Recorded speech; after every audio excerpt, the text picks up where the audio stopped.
Hay quien sueña con jubilarse para tener tiempo libre. Y hay quien se reinventa para no dejar nunca de hacer lo que le gusta. Félix fue un hotelero de primer nivel, pero un día decidió dejar la gestión y pasar al relato. Y desde entonces escribe novelas que te atrapan y que a veces hasta acaban en el cine. Hablamos del cambio, del miedo, del ego, de clientes que inspiran personajes y de cómo se escribe con oficio y sensibilidad una nueva vida. Este episodio no es solo una charla con un escritor, es una conversación con alguien que ha entendido que vivir también es editarse.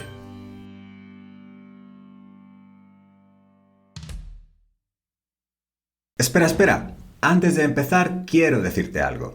El podcast que vas a escuchar es posible gracias a eMascaro, una compañía para la que cada uno de sus proyectos es un viaje a Ítaca, un camino lleno de aprendizajes, transformación e innovación. Y como creadores de proyectos digitales que son, apoyan el emprendimiento y la transformación, porque el camino, el viaje, es más importante que la meta en sí. Félix García Hernán, ¿cómo estás? Pues la verdad que muy contento de estar contigo, me hacía mucha ilusión esta charla que vamos a tener y bueno, a tu disposición. No, pues oye, yo te lo agradezco muchísimo. Mira, te tengo que decir que yo conocí tu historia a través de Bruno Ale, un amigo que tenemos en común, y la verdad es que me fascinó. Y desde entonces le dije a Bruno, échame un cable que quiero conocer a Félix y quiero tener una charla con él. Y mira, y aquí estamos, pero vaya. Mira, antes de que comencemos, a mí me gustaría, antes de que comencemos y hablemos de todos los cambios que has vivido, a mí me gustaría que me contaras un poco sobre tu etapa hotelera. ¿Cómo empezaste? ¿En qué compañía estuviste? ¿Qué es lo que hiciste como hotelero? Bueno, te comento. Yo empecé hace mucho tiempo, yo creo que me llegó a pillar el overbooking de Belén, ¿sabes? Empecé en los hoteles de una manera absolutamente vocacional. Fíjate que es extraño empezar en un hotel de manera vocacional y sobre todo empezar tan joven, ¿no? Yo estudié de pequeño en el seminario de Alcalá de Henares. Yo leía todo lo que caía en mis manos, menos lo que realmente tenía que leer, que eran los libros de texto, ¿no? Sí. Recuerdo que le quitaba las pastas a la Biblia para ponérselas a lo que el viento se llevó y poderla leer en la única lucecita que había en el seminario, que era en la capilla, ¿no? Era muy gracioso porque el padre prefecto pasaba y pensaba que Félix había encontrado el camino y lo que había descubierto es que Escarlata O'Hara no era bella, ¿sabes? Y todo ese mundo que leían en esas novelas maravillosas cuando yo tenía 12, 13 años, que eran esos grandes hoteles con esas señoras con vestido raso que bajaban por las escaleras y todo eso me fascinaba y yo quería verlo y pertenecer a ese mundo. Y sabía que había dos formas, o ser rico o trabajar en él, ¿no? Entonces con 14 años decidí buscar trabajo en un hotel y empecé a trabajar de botones en el Hotel Don Quijote, que ahora es una residencia militar. Y ahí empezó la proyección mía hotelera. Estuve muy poco tiempo de botones, fui un poco subiendo. Creo que fui el jefe de personal más joven de España, con 23 años, llegué a jefe de personal allí en el Hotel Don Quijote, luego se vendió como residencia militar y ya fui cambiando de hoteles. De ahí pasé a Torrejón a dirigir unos hoteles que había en Torrejón, que fue una experiencia además maravillosa. Y luego ya me ficharon, primero para estar de subdirector en el Hotel Villarreal. En el Hotel Villarreal pasé a ser director, entré a trabajar con Jordi Clos en Derby Hoteles, la cadena catalana, y luego hicimos el Urban, dirigí los dos hoteles al mismo tiempo. Tuve además la gran fortuna de ser parte de asociaciones como la Asociación Empresarial Hotelera de Madrid, que fui tesorero durante bastantes años, y luego durante 8 años fui miembro del Board of Directors de Small Luxury Hotels of the World, que es seguramente la asociación de hoteles independientes de lujo más importante del mundo, ¿no? Y aquello fue una experiencia grandiosa, maravillosa. Hasta que ya llegó un momento en mi vida, ya con 60 años, que la gestión directa, como muy bien sabes tú, deja agotado. Yo recuerdo que en aquella época era tremendo, ¿no? Porque el Urban tenía una terraza que cerraba a las 4 de la mañana. Y bueno, en esta vida todo lo que pasa a partir de las 3 de la madrugada suele ser extraño y raro, ¿no? Y bueno, yo acababa todos los días muy tarde, me levantaba muy temprano y aquello era tremendo. Y aproveché para dedicarme a lo que todavía sigo haciendo, a pesar de mi edad, que es la consultoría de hoteles. Puse en marcha el proyecto Only You en Madrid, puse en marcha también el Double Tree en Hilton de aquí de Madrid. Participé, que es una de las joyas que guardo con más orgullo, en el enorme cambio que se produjo en el Hotel Convención de Madrid, que pasó a ser el Novotel. Me lo encargaron a través de TDI y ahora mismo estamos en un proyecto todo en Málaga precioso, que va a ser el primer Le Château de Andalucía, un 5 estrellas gran lujo, en Compás de la Victoria, en Málaga, y seguimos metidos en el tema. Yo creo que el turismo, como muy bien sabes tú, es algo muy vocacional. Yo a un hermano mío le tuve que decir que lo dejara, porque no valía para eso, porque no tenía vocación. Es una especie de sacerdocio o lo que les pasa a los médicos, ¿no? Y si lo lleva dentro de la sangre es muy difícil olvidarlo. ¿Qué cosas crees que no se debería perder nunca en la hotelería? La vocación. Pero es que además es que trabajar en hostelería si no tienes vocación es durísimo, porque estás sirviendo. Estás sirviendo en el sentido metafísico de la palabra, y eso es muy difícil estar de pie atendiendo a una persona que está sentada o estar detrás de un mostrador, a no ser que creas en lo que estás haciendo y que estés disfrutando con ello. Si no disfrutas, además lo notas cuando llegas a un restaurante y ves cómo te atiende una persona, cómo te atiende un camarero, y generalmente lo digo, tú vienes de escuela y te dicen que sí, ¿no? Porque se nota. Y da gusto ver que todavía lo hay, ¿no? Aunque todo esto se va perdiendo, pues porque hace unos años tanto el director como los directivos de un hotel tenían mucha más mano libre para poder desarrollarse. Ahora no, ahora lo que hacen es simplemente llevar hasta las últimas consecuencias un manual de supervivencia que tienen en el hotel, y es al que se tienen que atener, ¿no? Y eso quizás seguramente coarta esa falta de vocaciones. Todo eso es lo que me ha venido, lo que me ha servido para luego poder desarrollar la segunda faceta de la que imagino que hablaremos después. Es justo lo que te iba a preguntar, pues yo, la verdad es que no sé de dónde sacas el tiempo, tienes muchísima experiencia en el mundo hotelero, pero ¿realmente tú tenías una vocación o actualmente te dedicas a algo que es la escritura? A mí me gustaría que me contaras un poco cómo surge esto. Sí, pues como todas las cosas que te pasan en la vida importantes suelen ser por casualidades que pasan, ¿no? Yo no había escrito jamás nada. Lo que había, como había dicho antes, es leído muchísimo. O sea, tú no puedes escribir si no has leído. Tú puedes escribir si no has estudiado para escribir, pero no puedes escribir si no has leído, y no has leído mucho, ¿no?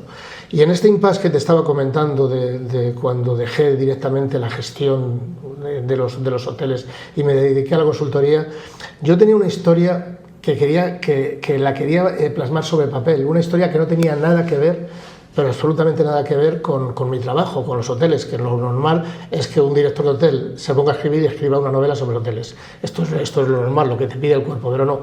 Yo quería escribir una historia sobre lo que es mi gran pasión, que es la ópera. Y entonces era una historia que debe ser muy curioso, ¿no? Porque empecé a escribir una historia de amor que tenía que ver con una primadonna del Teatro Real.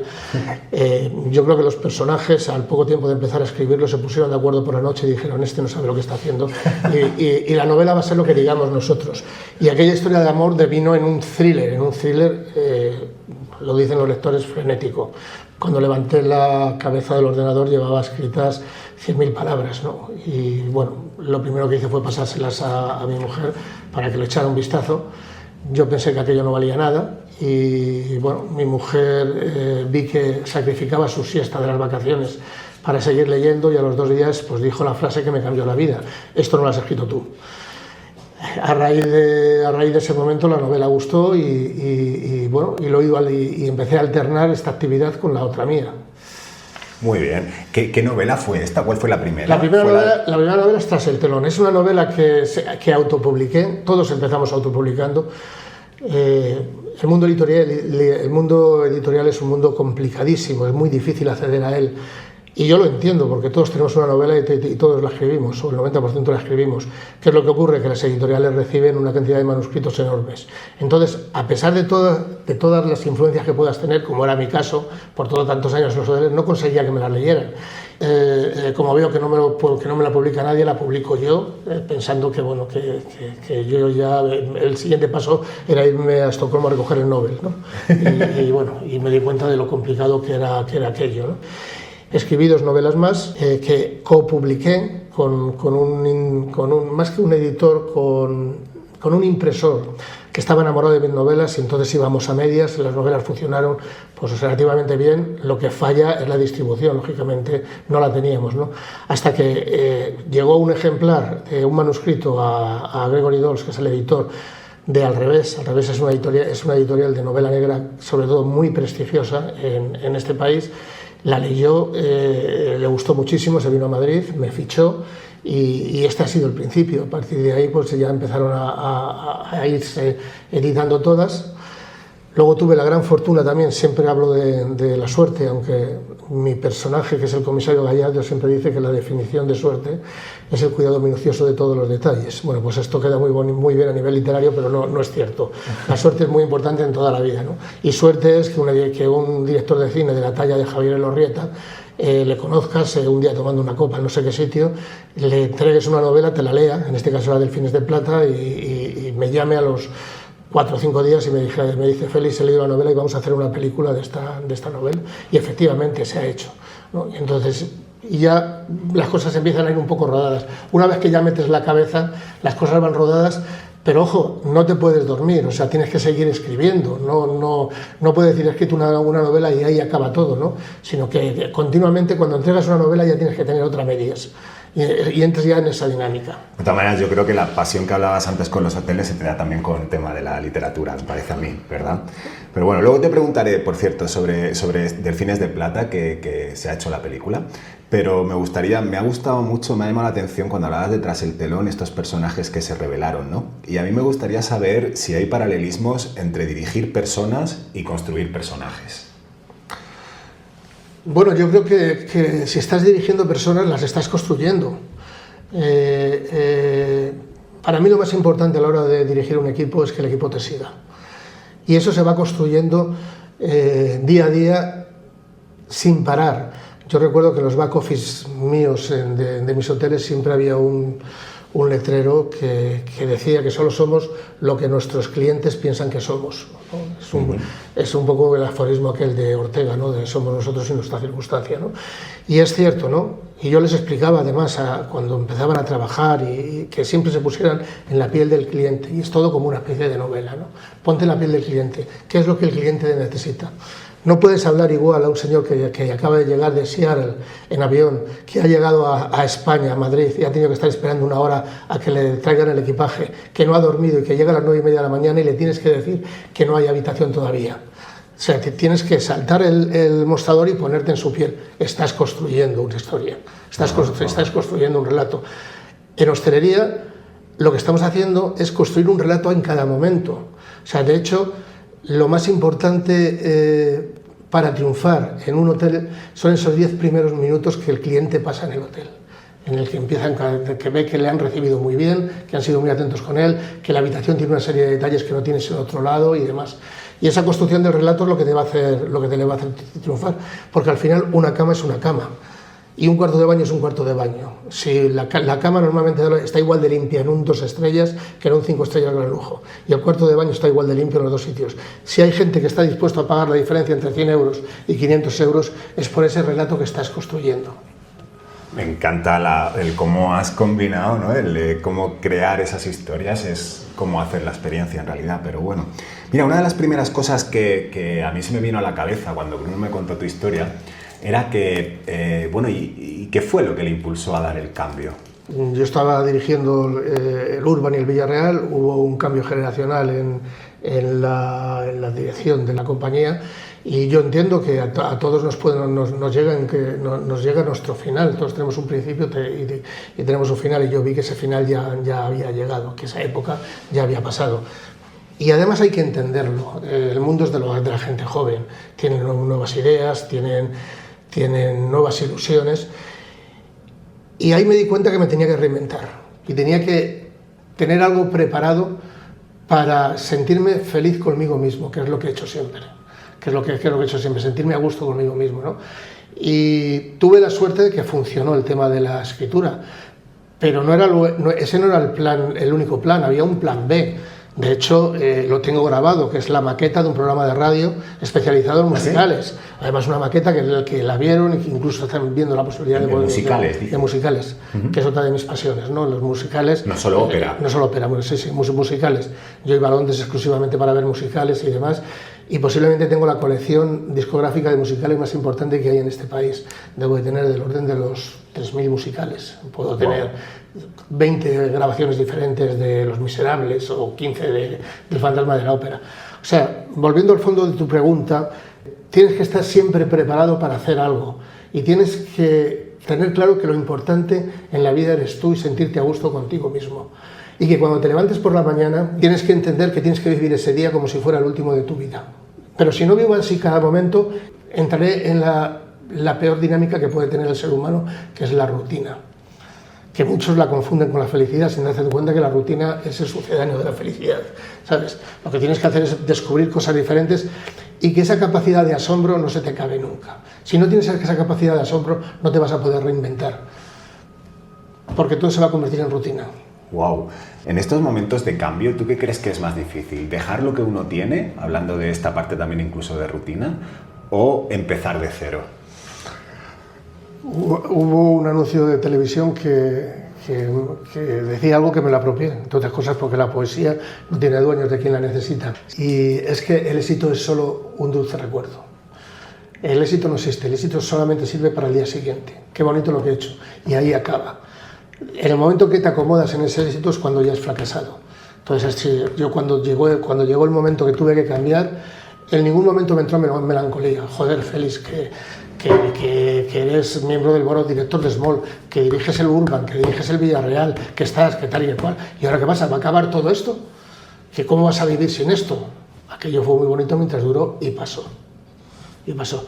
Es como los amores, hay que guardarle el recuerdo de lo bonito que fueron y de lo que te aportaron, pero olvidarlos. Hay otros. En el camino de la vida, en el tren en el que vamos caminando, hay un montón de estaciones en las que vas pasando. Y no solo son todas buenas, algunas son también malas, ¿eh? Y lo que hay que intentar es despedirse de ellas y enfrentarte a la siguiente, que seguro que te va a traer algo bueno. Pero supongo que no ha habido ningún momento de vértigo de estos de no hay vuelta atrás. No has tenido siempre las cosas muy claras, ¿no? En todo lo que has ido haciendo. Yo te voy a decir una cosa, Rodrigo. Vuelvo a la definición de suerte.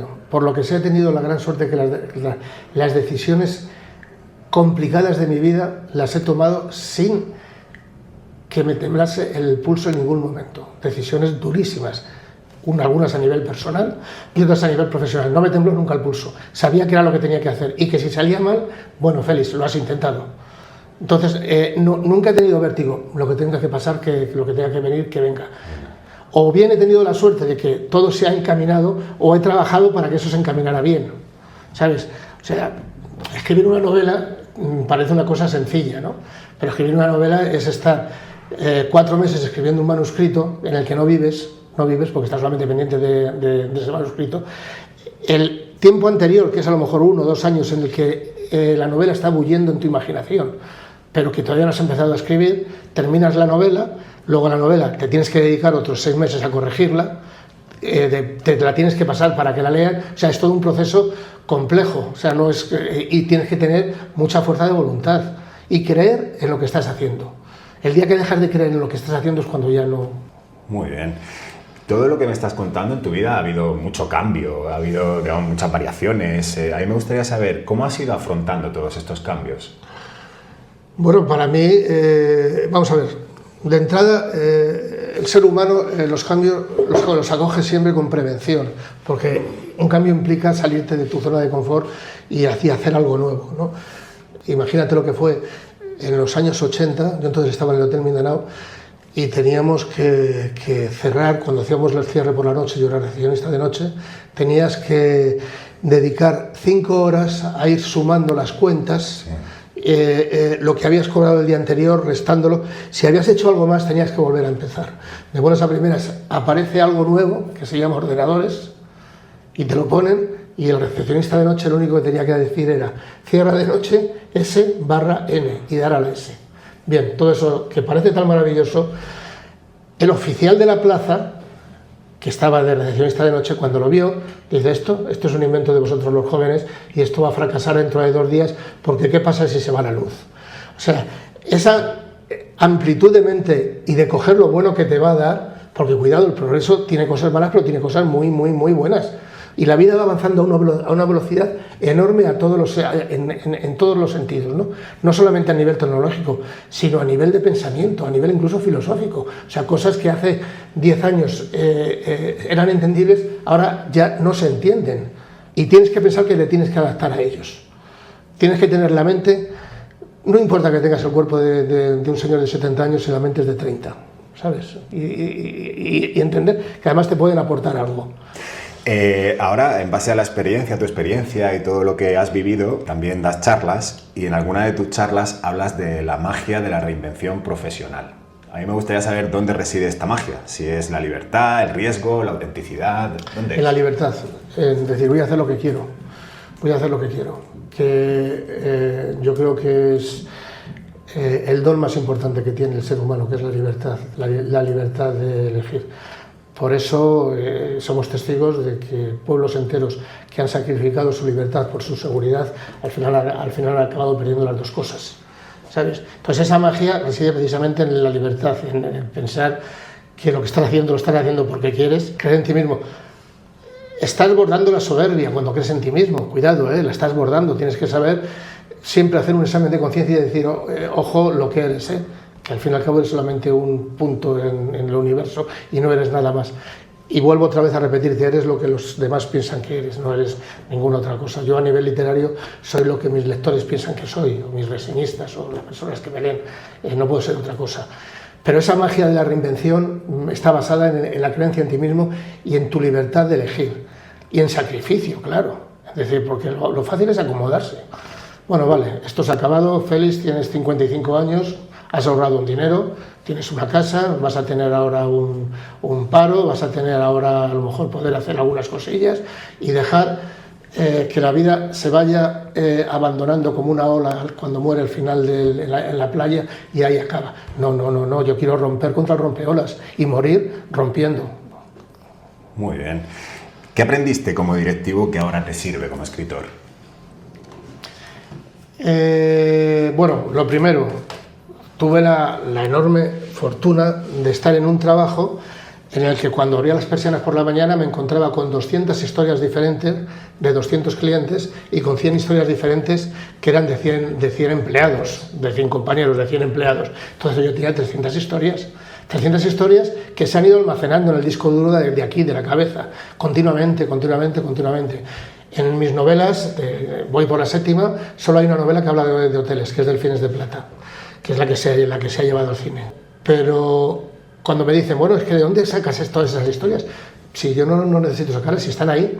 De hecho, muchísimos de mis personajes, de todas mis novelas, el principio del arco del personaje ha existido de verdad. En Delfines de Plata pasa con los personajes. Luego, eso sí, luego me he tenido que inventar el resto del arco, ¿no? Pero no he tenido nada más que sentarme y ver cómo iban pasando a tu alrededor. Eso a nivel de las historias que me han ocurrido. ¿Qué he aprendido más? El comportamiento del ser humano. Como todos no somos lo que aparentamos y cómo todos cambiamos dependiendo de las circunstancias. Yo he tenido en toda mi vida laboral, pues no te exagero, pero habré tenido 15.000, 20.000, 25.000 clientes, de los cuales he intimidado con 200, pero solamente hay 2 o 3 que lo pueda considerar amigos. El cliente era el cliente. Y al cliente, mientras las cosas fueran bien y le dieras lo que estaba esperando, todo iba bien. Ojo en el momento que ya no se lo dabas, como ya cambiaba la relación. Desde luego. A ver, dime si me equivoco, porque dices, había como 300 historias todos los días y por lo que me has comentado antes, yo interpreto que tú, de esas 300 historias, tú sabes cómo empieza la historia, pero luego te dejas llevar. O sea, no es que tengas ya más o menos establecido cuando escribes una novela cómo empieza y cómo termina. Los hoteleros, y tú lo sabes, vivimos en el caos continuo. Una jornada hotelera es como empezar a rodar una película. Tú entras, ocurren 50.000 cosas y en ese caos aprendes a vivir. Entonces ese caos es el que utilizo yo escribiendo. Yo cuando escribo una historia, ese arco de personaje que comentabas tú, sé dónde empieza, pero no tengo ni idea cómo va a acabar. Es más, hasta que no escribo el final no sé cómo va a acabar la novela. Quizá pensando que es la mejor solución para que el lector tampoco sepa cómo va a acabar. Tengo simplemente unos apuntes para no equivocarme de nombres y de fechas, pero que están en un documento Word al lado de lo que estoy escribiendo, pero no tengo esquematizado todo lo que va a ocurrir. Lo cual no quiere decir que lo haga mejor que nadie, seguramente lo haré peor, o hay otros que lo hacen espectacular, porque así no cometen ningún tipo de error. Luego eso me lleva también a tener una etapa de corrección muy larga, ¿no? Pero prefiero que la novela sea fresca y que vaya fluyendo sola. Va a parecer algo de fantasía, ¿no? de realismo mágico lo que te voy a contar, pero los personajes tienen vida. Y ellos se van desarrollando y te van enseñando solos ellos. Ellos van creciendo solos. Si los vas dejando en tu imaginación, a las 3 de la mañana te despiertan y dices, hostia, pues es verdad. Y te vas rápidamente al ordenador, ¿no? Donde yo produzco más es cuando estoy escuchando una ópera o un concierto, ¿no? Que los personajes están aquí, brum, brum, brum, brum, y siempre estoy con una libreta apuntando, ¿no? El principio de ese arco normalmente siempre ha existido. Siempre lo cojo. Luego a mí me enseñaron cuando estaba empezando algo que ha sido clave en mi desarrollo como autor, y es que escribe de lo que sepas. O sea, en mi última novela, los lugares de los que escribo son lugares en los que he estado, porque es mucho más fácil. Cuando me dicen, es que ¿cómo describes Londres? Londres lo describo muy bien porque yo en Londres habré estado 30 veces. O sea, en Nueva York habré estado 15, entonces claro, lo conozco muy bien y lo amo. Entonces si tú escribes de algo que te gusta y que encima conoces, es muchísimo más fácil y el lector se da cuenta. Cuando dicen, no, joder, Félix, es que describes muy bien las situaciones, los espacios, las localizaciones, pero claro, es que he estado allí. La observación entonces es fundamental para tu proceso creativo. Total. Fantástico. En tu última novela, Tiempos de barro, llevas la historia a 2036 y planteas una pregunta muy directa. ¿Qué harías si el mundo, tal como lo conocemos hoy, desapareciera? Un mundo sin internet, sin móviles, sin GPS. ¿Cómo conectas esta idea con el mundo actual? Es muy curioso porque la novela se desarrolla en el año 2036. Fue por mi parte muy arriesgado y meterme en esta historia porque estoy rozando la ciencia ficción y me salía por completo de mi zona de confort, ¿no? Yo lo que estoy planteando sobre todo es qué ocurriría si dejásemos de tener información. Porque como alguna vez se produjera una dictadura a nivel global, lo primero que cortarían sería la información. O sea, Internet es ahora mismo clave para todo lo que está ocurriendo en el mundo, para lo bueno y para lo malo. Claro, hay un concepto que se llama Splinternet, que te habla precisamente de que ese acceso a la información está muy restringida pueden ser países, pueden ser continentes, y sobre todo es bastante relevante el entenderlo cuando son países, por ejemplo, con un régimen autocrático, ¿no? Claro, es que si esto llega a pasar, lo que yo planteo en Tiempos de barro, que se produjo una dictadura a nivel global, será lo primero que harán. Tienes toda la información muy restringida al mundo que ellos quieren que tú conozcas, ¿no? Luego al final sí quiero apuntar, si me permites, que Tiempos de barro no es un tratado de geopolítica, es un thriller, como todo lo mío. O sea, yo he creado un escenario que el escenario seguramente me ha comido, porque incluso me están comentando de que vuelva otra vez a ese universo que he creado en el 2036 y no lo tengo nada claro. Pero ese escenario podría ser lo mismo que he creado un mundo global en el año 2036, podría haber sido un desierto en Arizona en el siglo XIX. O sea, es lo mismo, lo que estoy creando son los buenos que quieren coger a los malos. La historia trasciende la época. ¿Qué historia trasciende? Bueno, Delfines de Plata, hablas de escenarios. A mí me gustaría saber qué papel tiene el hotel, si simplemente es un escenario o es un protagonista más. El hotel, sí. Te has hecho muy bien los deberes, ¿eh? Sí, ¿no? Sí. Delfines de Plata, el hotel es el protagonista. De hecho, cuando rodamos la película, se rodó en el auditorium, porque necesitábamos tener un hotel entero durante 2 meses. Y eso no te lo puede conseguir casi nadie. En el Auditorium sí, porque realmente son casi 2 hoteles. Claro. En la parte norte tienen una recepción con toda la infraestructura y luego en la parte sur tienen otra. Entonces nos permitieron rodar en la parte sur. Entonces, Delfines de Plata, el 90% se desarrolla en un hotel. Y el gran protagonista, y eso a mí me lo han dicho, es el hotel. Es el hotel. Más que la historia, que es una historia que engancha mucho, por eso se hizo la película y por eso gusta mucho. Puedo decir que se trata de un atentado yihadista en un hotel de Madrid, pero sobre todo son 2 historias de amor que creo que son muy potentes, porque las 2 son de amor prohibido, ¿no? entre dos personas que trabajan en el hotel, una de ellas es de color y la otra es blanca, una de ellas es negra y la otra es blanca, pero que le saca 20 años, y luego la otra es entre un ministro y un torero, ¿no? Entonces son dos historias de amor que se van cruzando, pero al final el protagonista es el hotel, y yo creo que el éxito de Delfines de Plata fue que pude trasladar a lo que había escrito el amor mío por los hoteles y humildemente el conocimiento, que es lo que la gente se admira, porque la gente no sabe lo que hay en los back office de los hoteles, no sabe las conversaciones que hay entre las camareras, lo que piensan de los clientes, todo eso no se sabe. Están en un teatro. Cuando llegas al hotel, tú llegas a un teatro y estás viendo una representación en que hay una iluminación, el personal va vestido con un uniforme y demás, y tú estás observando una presentación, pero no sabes lo que pasa después, cuando llegan a los camerinos. Eso es lo que yo creo que es el gran éxito de Delfines. Bien, es verdad que es la única novela que tengo de hoteles y es la única que tendré. No volveré a escribir de hoteles. No volverás. No volveré a escribir de hoteles. Muy bien, también es una novela donde hay bastante crítica social desde mi punto de vista, y me gustaría saber qué injusticias o situaciones te mueven. Bueno, yo creo que todos los que escribimos novela negra tenemos la obligación moral de mostrar nuestro punto de vista sobre lo que está sucediendo en la actualidad, en todos los temas. Otra cosa es que tú lleves razón o no, pero sí dar tu opinión por si puedes poner tu granito de arena para ayudar a que las cosas se arreglen, ¿no? Entonces, en Pastores del Mal es un tema de abuso infantil, Delfines de Plata es un tema también de desigualdad social, de terrorismo yihadista en este caso. En Tiempos de Barro hablo de dictadura, en Días sin Sol hablo de lo que pasó en el año 2008 con la quiebra mundial que hubo a nivel mundial. Entonces yo creo que en todas intento poner mi punto de vista de lo que está pasando en el mundo e intento mojarme, decir, oye, pues yo creo que no es justo, que no pueda haber una historia de amor entre una gobernanta que tiene 50 años y un portero que tiene 20. ¿Por qué no? Si los dos se quieren, ¿no? ¿Por qué la gente les tiene que mirar mal? Por ponerte un pequeño ejemplo, ¿no? Uh-huh. Y así un poco a todos los niveles. Creo que nos tenemos que comprometer y el lector eso yo creo que lo agradece. Lo agradece. Al mismo tiempo entiendo que habrá mucho de ti en cada una de esas historias, ¿no? Cada vez menos. Cada vez menos, te aíslas. Cada vez menos, sí. De hecho, la primera novela mía, Tras el telón, que bueno, la autoedité cuando empecé y ahora mi editorial quiere volverla a editar, estoy trabajando en ella porque había demasiado de Félix García y yo no soy el protagonista de las novelas, el protagonista es la acción y lo que está pasando. Lo que pasa es que es muy humano que al principio quieras hablar y me dicen que si el director de Delfines es una imagen mía, pues para nada, yo me gustaría a mí ser tan guapo como le pongo a él y dan eso, ¿no? No puedes evitar que haya algo tuyo siempre.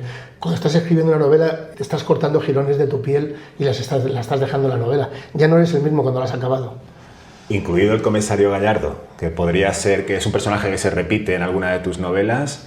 A veces es protagonista, a veces sostiene el hilo argumental.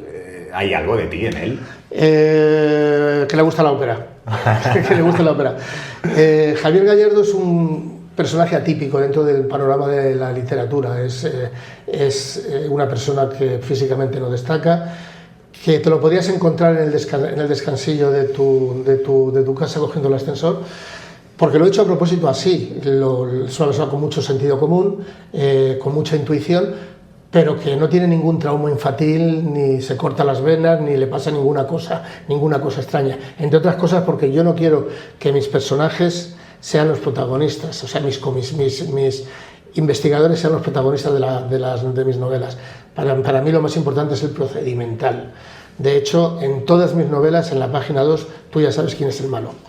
No me preocupa para nada mantener una intriga hasta el final para que se sepa al final quién de ellos es malo. Quizá por dos motivos, seguramente porque no tengo suficiente talento para ello, o quizá porque quiero evitar hacer trampas al solitario y que en el último capítulo resulta que el culpable sea un señor que pasaba por allí en el capítulo 2 y que se abrochaba los zapatos de diferente manera. Félix, antes me comentabas que la oportunidad de que Delfines de Plata haya sido llevado al cine es porque también conociste al director y bueno, surgió a partir de ahí, ¿no? Pero a mí me gustaría saber exactamente en qué consiste esta relación. ¿Tú cedes unos derechos y participas o haces el guión en paralelo a ellos? ¿Cómo se gestiona esto? ¿Cómo es esa relación? Primero tiene que haber alguien de ese mundillo que se interese en tu novela. Como te puedes imaginar, todos los años se pueden editar miles de novelas, entonces llegar al cine es muy complicado. Tienes que tener la fortuna que tuve yo de que Javier Elorrieta, un director de muchísimo prestigio, uno de los directores clásicos de este país, leyó Delfines de Plata, le gustó muchísimo, la vio que tenía una proyección cinematográfica clara, habló conmigo, me dijo vamos a hacerla. El proceso es muy largo, los tiempos que se manejan son larguísimos. Estamos hablando de que hubo 9 años desde el primer día que le di la novela hasta que se rodó. O sea, el proceso es larguísimo. Para hacer la Catedral del Mar se tiraron otros 10 años. Para hacer Los Pilares de la Tierra se tiraron 20. El proceso es muy largo, entre otras cosas, porque editar un libro cuesta 2.000 euros, hacer una película cuesta 2 millones. Y hasta que no tienen el dinero no suelen empezar a rodar. Y el proceso se puede hacer de diferentes formas. Una, que tú cedes tus derechos, te los compran y bueno, tú firmas un contrato en el que te dicen que se van a ajustar lo más posible a la novela. Y ahí termina tu labor. A ti te pagan tus derechos y punto. Y si tienes suerte te invitan al estreno. Sí. Ahí acabas. Y luego hay otra posibilidad, que es la fortuna que tuve yo, y es poder trabajar con el director en el guión. No, y Javier tuvo la delicadeza de permitirme trabajar con él en el guión y para mí ha resultado fundamental, primero para pasarlo bien, porque lo pasé muy bien con él, segundo para aprender, la vida es un aprendizaje continuo y aprendí cómo se hacía un guión de cine. Además, un autor necesita la visión cinematográfica para hacer un guión de cine, si no, no puede, porque no sabe secuenciar. Nosotros lo que sabemos es hacer diálogos, situaciones, pero no sabe secuenciar. Entonces, en el caso de Delfines, me compraron tanto los derechos como mi trabajo como guionista, y eso me garantizó, como te decía antes, el haberlo pasado muy bien y sobre todo que el guión fuese absolutamente fiel a la novela. De hecho, en los proyectos que estoy colocando ya en el cine, que hay 2 de ellos que ya son muy interesantes, es clave para mí a la hora de firmar un contrato el que yo esté dentro del equipo. Dentro del equipo. Yo, al fin y al cabo, son mis personajes. Por supuesto no quiero dar nombres, pero todos hemos visto películas que luego no tienen nada que ver con lo que había escrito el autor. Sí que hay mucha diferencia entre escribir un libro y coescribir un guión para cine, por lo que me estás contando. Muchísima, porque, por ejemplo, hubo que crear un personaje nuevo que no existía en la novela, porque había que explicar la vida de la gobernanta, que es clave, toda la vida anterior y es clave para entender las situaciones.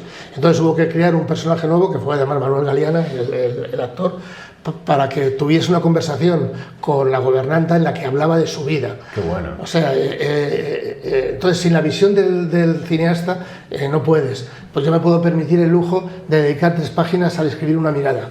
El director no, tiene que hacerlo en medio segundo. Entonces, lo que pasa es que es muy bonito.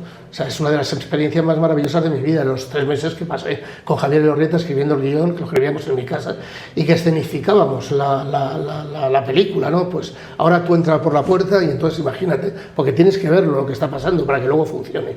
Para que eso luego funcione. Cuando vea la película en el cine, entonces sabré que ese momento de charla con la gobernanta es un añadido para la película. Es un añadido para la película. Sí, ese personaje se lo comentaba a Manuel Galeana, además, ¿no? Las casualidades de la vida. Él vive en la puerta de al lado de donde vivían mis padres, o sea que por una casualidades. Y hizo un trabajo enorme. Delfines de Plata es una película coral en la que hay una cantidad de actores muy importantes. Está Rodolfo Sancho, que bueno, la película se estrenó justo 3 días antes de que pasara todo lo que pasó, por desgracia, con el hijo de Rodolfo. Está Manuel Galeana, está Will Shepard, que hizo un trabajo espléndido, está María Blanco, está Ramón Langa, está Luis Fernando Alves. O sea, hay una cantidad de actores de mucho peso y muy conocidos dentro del panorama. Que actualmente la película sí que la habéis presentado, corrígeme, en varios festivales. La película se ha presentado en varios festivales, se estrenó al público cuando salió y bueno, los derechos están comprados por Televisión Española y en cualquier momento la emitirán. Tengo que decirte que yo la vi la última vez la semana pasada, la volveré a ver el lunes que viene en otro festival, y la película está muy fresca. Estaba muy contento de cómo ha quedado. Yo estoy muy contento. Espero que se estrene pronto, que me quedo con muchas ganas de verla. Que se vea en las plataformas, iré a Televisión Española y luego ir al resto de plataformas. Muy bien. Cuando escribes personajes, como por ejemplo el Inspector Gallardo, del que hablábamos antes, ¿lo haces con alguien realmente, o sea, real en mente? ¿O a alguien que conociste? ¿O es una mezcla de muchos rostros, nombres? ¿O cómo lo haces? Intento tener un precedente en mi imaginación para poderlo crear.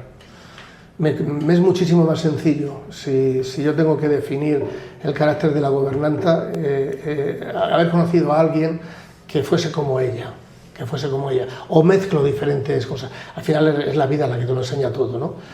Me resulta más fácil que crear un personaje exclusivamente para eso. Y yo creo que es más creíble, porque si lo conozco yo, seguramente el lector también lo conocerá. Lo conocerá, claro, es más realista también. Es una de las partes más difíciles de una novela, la creación de personajes, y que los personajes sean creíbles y que los personajes gusten, porque es como una especie de escultura que lo tienes que ir moldeando en toda la novela, y el personaje tiene que empatizar, el lector tiene que empatizar con el personaje. Si no empatiza, para lo bueno y para lo malo no funciona. Muy bien. ¿Y sobre qué temas te gustaría tratar, pero hasta la fecha no lo has hecho? Fíjate, esta es una pregunta que no me han hecho nunca, y seguramente que no me he hecho yo tampoco, ¿no? Porque lo que sí vivo es la inmediatez, de la fugacidad de la vida, ¿no? Estoy pensando en la novela que tengo actualmente, que bueno, ya la tengo diseñada, entonces el trabajo más difícil, que es la del diseño, ya está hecho. Y en qué me gustaría hablar, en qué me gustaría escribir, pues me gustaría escribir una novela que no fuera thriller y que hablase sobre la soledad del individuo, por ponerte un ejemplo. Pero seguramente no tengo talento para ello y estoy bien donde estoy. La soledad actualmente es un tema... Que es un tema clave. A veces cuando veo una zarzuela o veo una película de los años 40, 50, aquello que pasaba por las noches, que salía la gente a la calle y se sentaban en las terrazas y con un botijo y hablaban entre ellos y demás, todo eso ya no existe. Estás en casa con tu pareja, estás viendo una serie y al mismo tiempo que estás viendo la serie, cada uno de los dos está con el móvil en redes o haciendo otra cosa, ¿no? Y esa soledad, esa falta de diálogo, a mí me asusta para el futuro. Hemos hablado de tus novelas, hemos hablado de tus personajes y ahora me gustaría saber qué papel juega el lector. Entonces tengo algunas preguntas y una de ellas es ¿qué te sorprende más ahora que llevas tiempo ya escribiendo novelas? ¿Lo que sale de ti o cómo lo recibe el lector? Para mí lo más importante es cómo lo recibe el lector. Acepto perfectamente y entiendo los autores que piensan que no, que escriben para ellos y que lo que pueda pensar el lector, pero yo escribo para el lector. Y pienso en el lector cuando estoy escribiendo. Sé que hay cosas que no le puedo dar, pero para mí la opinión del lector es muy importante. O sea, luego tienes que saber cribar las opiniones, ¿sabes? Pasa un poco como lo que está pasando en los hoteles con TripAdvisor. O sea, porque tú recibas una opinión muy, muy mala, si luego tienes 8 buenas, pues no pasa nada. Pues lo mismo pasa con esto. Y luego al final... antes no, antes leía a alguien una novela y ahí se quedaba, ahora no, ahora no, porque de cada 10 personas que leen una novela, 2 reseñan en las redes y de cada 10, 3 puntúan en Goodreads o en Amazon o en algún sitio. Y ahora es importante, ojo, ahora tener una buena puntuación en Goodreads o en Amazon o en Babelio es muy importante. Entonces no puedo negar de que sí pienso en el lector cuando escribo. Fíjate que te iba a preguntar que si había alguna relación con la búsqueda de la satisfacción del cliente en los hoteles, pero tú mismo ya me lo has contestado, que está muy relacionado, ¿no? El pensar siempre en ese, vamos a llamarlo, cliente. Eso fue una prueba de humildad para los hoteleros cuando ocurrió aquello, cuando nació aquello, tremenda para todos nosotros, ¿eh? ¿Qué te gustaría que dijera un lector justo después de terminar una de tus novelas?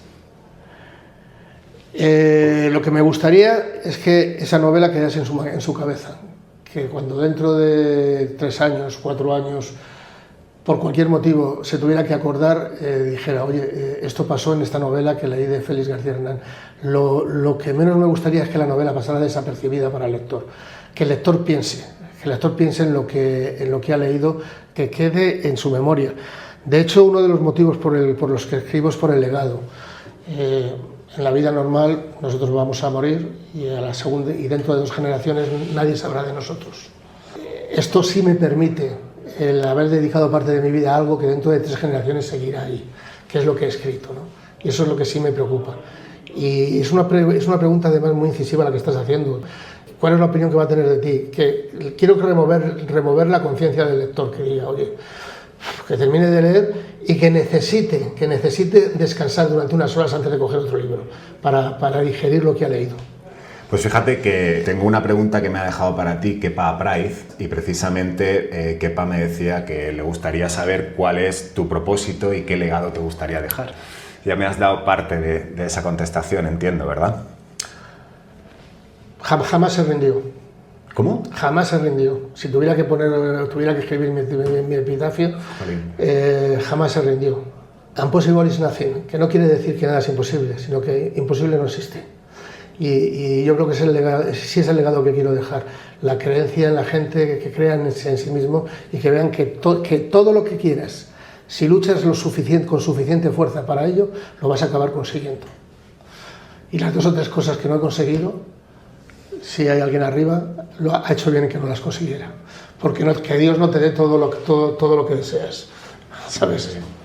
Félix, ¿hay algo que has descubierto en ti o que has conocido de ti a partir de tu experiencia literaria?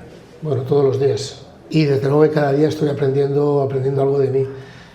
Me gusta observar, me gusta mirar, me gusta ver lo que está pasando y me gusta egoístamente ver si puedo sacar algo de provecho en eso. Hay una frase que tú conocerás, muy americana y muy de negocios, y es que una crítica es un tesoro. Que tengamos la suficiente humildad para ver que lo que dice el otro hay algo que lleva razón, y que si te está diciendo cosas malas de ti, seguramente que están basadas en algo. Que algo has hecho mal. Y por otro lado, yo podría presuponer que una de las claves vamos a llamar, del éxito personal que tú me contestarías es haz lo que te gusta y hazlo con pasión. Sí. ¿Hay algo más? Sí. Respecto a qué es el éxito. Bueno, el éxito, no sé si lo hemos comentado antes, es simplemente un dulce recuerdo.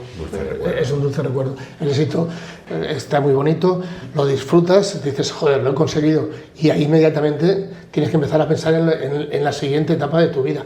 Pero no a los niveles, no solo a los niveles de nuestra profesión de hostelería o de escribir una novela, sino incluso a nivel de proyección personal, de tu relación con tus hijos, con tu mujer, con tu marido, con lo que sea. Es una construcción diaria. Entonces, a aquellos que a lo mejor van por la vida un poco tirando y tal, pero no están satisfechos con lo que hacen en su día a día, le dirías evidentemente que no se lo piensen y que den un cambio y tiren hacia adelante. Bueno, la satisfacción es buena, ¿eh? Es pensar de que lo puedes hacer mejor. Cuidado. ¿Cómo has dicho antes? Que has comentado antes que me ha llamado bastante la atención. Has dicho una reflexión que era algo así como que parece que el no hacer cosas es la felicidad o algo así, o... ¿No comentabas? Sí, algo? Es que la rutina es el sucedáneo de la felicidad. De la felicidad. La gente piensa que la felicidad es estar tranquilo en casa y poner Netflix por la noche. No, y la felicidad... poner Netflix por la noche. Y yo personalmente pienso que la felicidad es otra cosa. La felicidad es sentirte a gusto con lo que has hecho y saber que lo has intentado, ¿no? Y que has intentado mejorar como ser humano y con los demás. Y, ojo, que yo no quiero aquí dar ninguna lección de nada, porque soy la última persona dedicada para eso. Estoy explicando cuál es mi día a día, ¿no? Lo que intento, sabiendo que soy imperfecto y que hago muchísimas cosas mal y que debo de trabajar día a día para corregirlas. Sí. Pues Félix, ha sido una conversación muy literaria, como no podía ser menos. También nos has hablado de tu época hotelera y de tu visión sobre la hotelería. Te estoy muy agradecido por tu tiempo y confío que te lo hayas pasado por lo menos la mitad de bien que me lo he pasado yo escuchando. No, yo he estado encantado. Además, me ha parecido una entrevista, un podcast muy inteligente. He hablado temas de los que no suelo hablar en entrevistas, lo cual me satisface muchísimo. Y sobre todo, además, se ha producido algo que es lo más importante, que es la química entre el entrevistado y el entrevistador, ¿no? Y en este caso ha sucedido. Y estoy muy contento de haberte conocido y de haber estado contigo aquí hoy. Muchas gracias, Félix. A veces pensamos que reinventarse es dejar atrás todo lo que hemos sido, pero no. Reinventarse es otra forma de seguir siendo, de seguir eligiendo. Es tener el coraje de cambiar sin traicionarse. Es asumir que lo vivido no caduca, se transforma. Y que lo importante no es a qué te dedicas, sino desde dónde lo haces. Félix no dejó de ser hotelero para ser escritor. Félix decidió vivir desde lo que le hace sentido. Y eso, más que un cambio, es una evolución.